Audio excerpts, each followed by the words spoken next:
We often say, if only my money could talk, but maybe the problem isn't that money is silent. Perhaps the problem is that it's too honest. Welcome to the Sebcast, home of the #1 network for your life.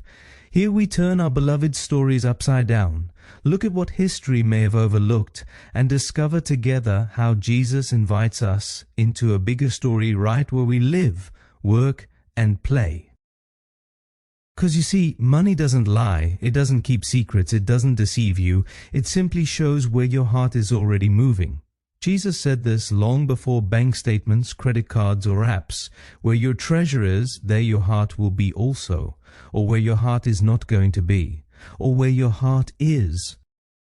It's unsettling because we usually think our heart leads our money. Jesus turns it around, your money reveals your heart. And that's why this conversation becomes so uncomfortable. Because our money does exactly what Jesus' parables do. It exposes. In Luke 16, Jesus deliberately chooses an unlikely hero, a manager with a past, not because Jesus approves of dishonesty, but because he wants to show something. Even people with poor motives understand that time and opportunity are precious.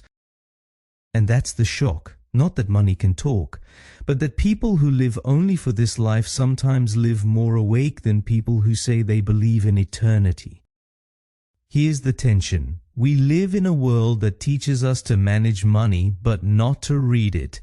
Jesus reads money like a text, like a story, like a heart condition. And when you start to see it, everything changes.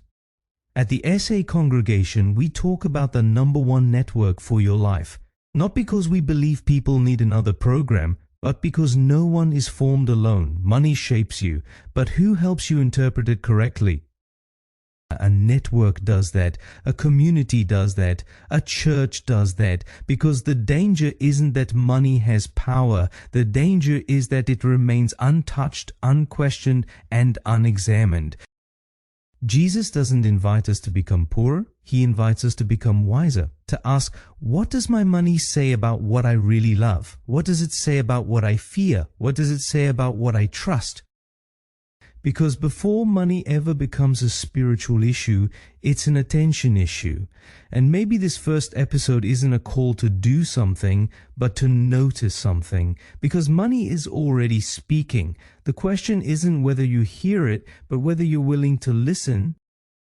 SA Congregation is a purpose greater than each of us in this country that will still make an eternal difference long after us because of us.